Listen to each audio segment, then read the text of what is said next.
Bonjour.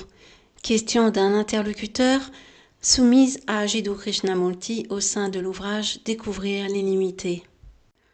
Nous en avons assez de la guerre. Nous voulons la paix. Comment pouvons-nous empêcher une nouvelle guerre? Réponse de Jiddu Krishnamurti. Je ne pense pas qu'il y ait de réponse simple, car les causes de la guerre sont nombreuses. Tant qu'existe le nationalisme, tant que vous êtes un Allemand, un Russe ou un Américain, tant que vous vous accrochez à la souveraineté, à une nationalité exclusive, vous êtes sûr de connaître la guerre.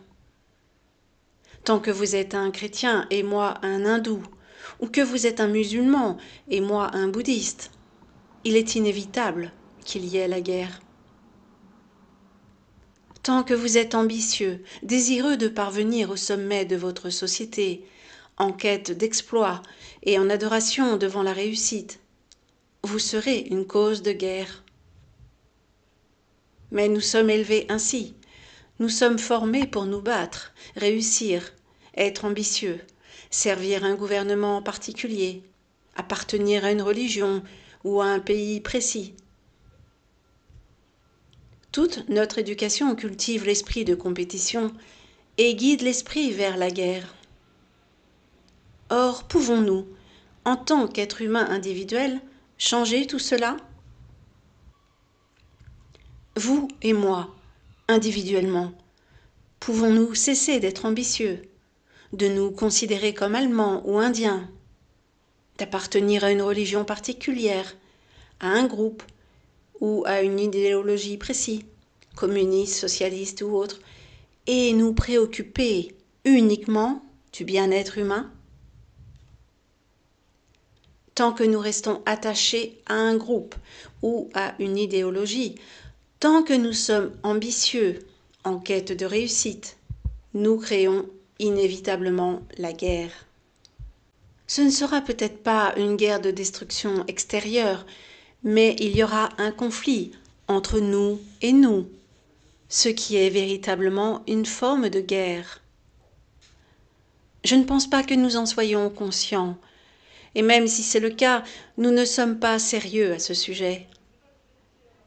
Nous voulons qu'un événement miraculeux survienne pour arrêter la guerre, alors que nous continuons à vivre tel que nous le faisons dans la structure sociale actuelle, à gagner de l'argent, à chercher une position sociale, du pouvoir, du prestige, à essayer de devenir célèbre et tout ce qui s'ensuit. C'est notre schéma de fonctionnement, et tant que ce schéma existe dans notre esprit et notre cœur, nous provoquerons inévitablement la guerre. Après tout, celle-ci n'est que la conséquence catastrophique de notre vie quotidienne, et tant que nous ne changeons pas notre vie quotidienne, aucune loi, aucun contrôle, aucune sanction n'empêcheront la guerre.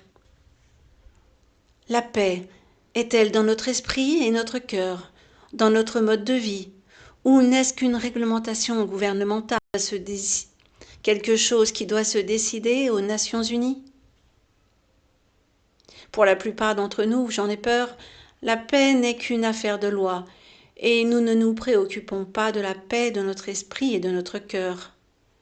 Par conséquent, il ne peut y avoir de paix dans le monde.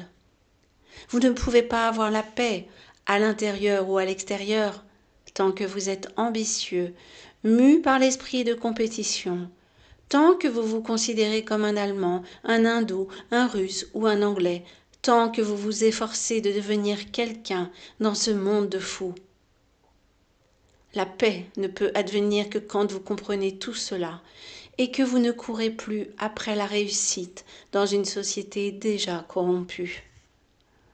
Seul l'esprit paisible qui se comprend lui-même peut apporter la paix dans le monde.